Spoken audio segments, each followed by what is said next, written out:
So you can use ternary expressions in your widget tree, for example, to dynamically derive a value based on some condition or based on some other value in the end, therefore, in this case, based on the value stored in ActiveScreen. But adding such ternary expressions here in the widget tree can also make the code a bit harder to read. It also might be easy to overlook this. And therefore, you might prefer an alternative approach, which I also want to show you. Instead of using this ternary expression down there, you could also go to your build method, which is executed when the widget is rendered for the first time and after setState is called. And in there, you could introduce a new variable, which is now only available inside of the build method.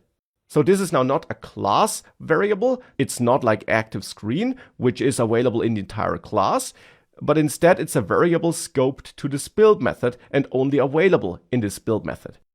And this variable could have a name of screenWidget, though the name as always is up to you. And it could initially be set to startScreen, which still receives the switchScreen function as a value. But now I want to make sure that screenWidget is set to a different value if ActiveScreen is not startScreen but questionsScreen. To achieve this, we could cut this ternary expression and use that up there. And then we could actually even set this to final, because now this never changes. It's only set once whenever the build method runs, either to startScreen or to questionsScreen. And you could then use screenWidget as a value down there for child, so that the value stored in screenWidget is passed as a value to the child argument, and that screenWidget value is derived dynamically with a ternary expression up here.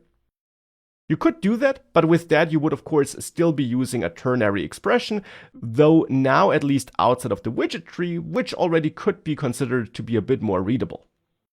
But I want to show you a different approach. Hence I'll go back to storing startScreen as an initial value in screenWidget, and I'll set this back to be a variable, because now I conditionally want to set screenWidget to questionsScreen if a certain condition is met. Now for that, first of all, the type here for screenWidget should explicitly be set to widget, so that it's not inferred in a too restrictive way. We did that a couple of lectures ago already, if you recall. But now this code here should be executed conditionally. And for that you can use another keyword provided by Dart, the if keyword.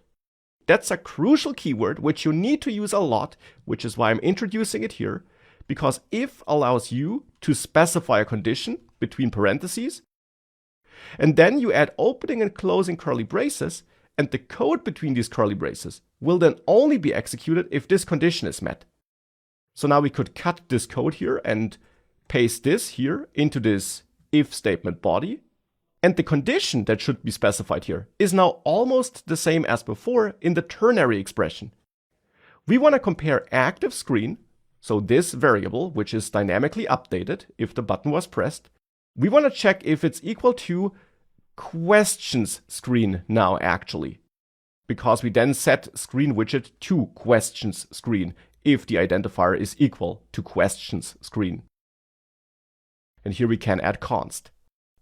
And with that, whenever the build method executes, the screenWidget variable is initially set to startScreen, but it then might be overwritten if this condition is met here. So if ActiveScreen is questionsScreen, then screenWidget would be overwritten. And that's an alternative pattern of setting content conditionally, because now screenWidget can of course be used down there as a value for child, and therefore it will now either be startScreen or questionsScreen that is set as a value for child.